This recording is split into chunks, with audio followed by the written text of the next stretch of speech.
Hello. All right. What will be on the final exam, and how do I prepare for it? Really, really good question. How do you prepare for it? Well, what will be on it? It'll be comprehensive. And it will include all of the essays from Unit 6 all the way through 9. So that'll be probably a total of 12 lectures, so 12 essays will be covered on there, right? What will happen is you'll go to take the final exam. You'll have a 2-hour time limit, and it will randomly choose one from each unit. So there'll be a total of 4 essay questions on there. How do you prepare for it? You begin now, right? You begin now. You don't begin sometime in December. You begin now, and you just simply take notes and keep your notes organized and revisit your notes. Practice these essays. So before you take the essay exams, practice them so you become familiar. You're not memorizing them. You're practicing them, and you're becoming familiar with the information. So you don't have to rely completely on your notes, but they're there for a very good reference point for you. And that's simply how you will prepare for the final exam. It's not as daunting as it sounds. It's daunting if you don't take any notes and you aren't organized.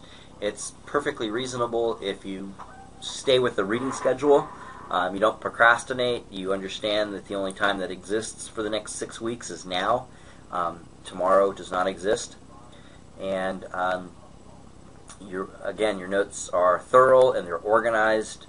And you practice the stuff. And when you're confused, you ask me a question. I don't know if you're struggling with the class or not. This is it's great. Online classes are great because it's a nice convenience. You don't have to come to campus. You don't have to deal with parking. The problem with it is I have no idea if you're having trouble with it or not. In class, I would be able to tell. We would do exercises in class, and I'd be able to see if you're having problems with this or not. I would be able to ask you directly a question. What was the 10% plan during Reconstruction, Lincoln's 10% plan? And if you said, I don't know, then I would say, well, then you should probably read this and read that, and then we would probably do an exercise so you become familiar with it. Online, I have no idea if you're struggling, if you're not taking notes, what the case may be. So if you're confused, please, please, please email me, and I will try to help you out or direct you towards the information that will help you answer your question to the best of my ability. I think that'll about do it for online orientation. So thank you for playing. It's very valuable information that you were exposed to. You should now have a good idea of how everything is organized. A couple of things. One of the things for the Lockdown browser that I forgot to tell you about is how to download it. You go to Blackboard Downloads right here. So if you can see the cursor, it's right here. Let me open it up in the way that you'll see it. Hopefully my big fat face isn't in the way of the menu. You just click Downloads. Wait for it to open on up. And if you have a PC, click Respondus Lockdown Browser for Windows. If you have a Mac, Respondus Lockdown for Mac. Right, so click one of those and open it up and just follow the steps to download it onto your computer. They are available on all of the computers here in our computer labs.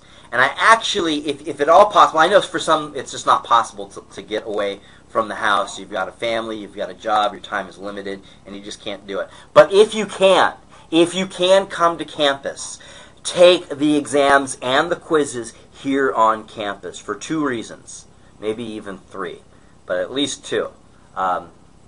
One, if you get on a computer and there's something wrong with that computer, you can do this. Get up and then move to a different computer, right? And you can also do this. Look for people that work here in the computer labs and then ask them, if they can help you, right?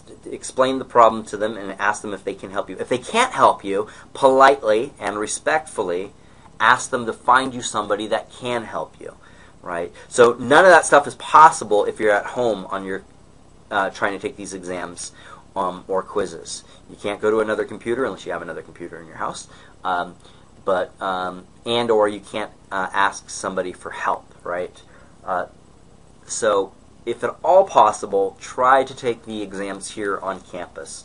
And again, you don't have to use lockdown browsers for the quizzes, but you have to use them for the exams. Let's see, is there anything else I might have forgotten? Again, if you're kind of in a page like this and you need to get back to the home page, just remember this little window here. Click it, take a pic, and away you go. Right? So all of these questions here,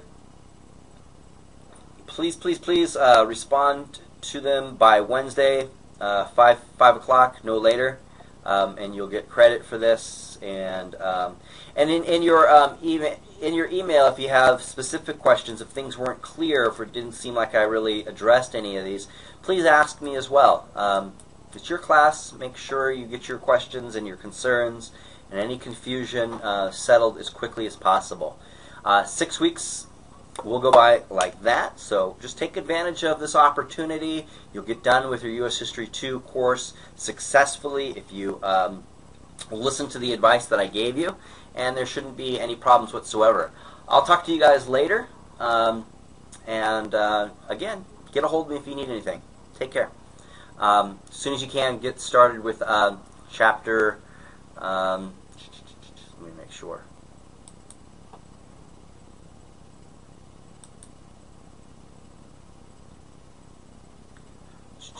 Well, chapter 13.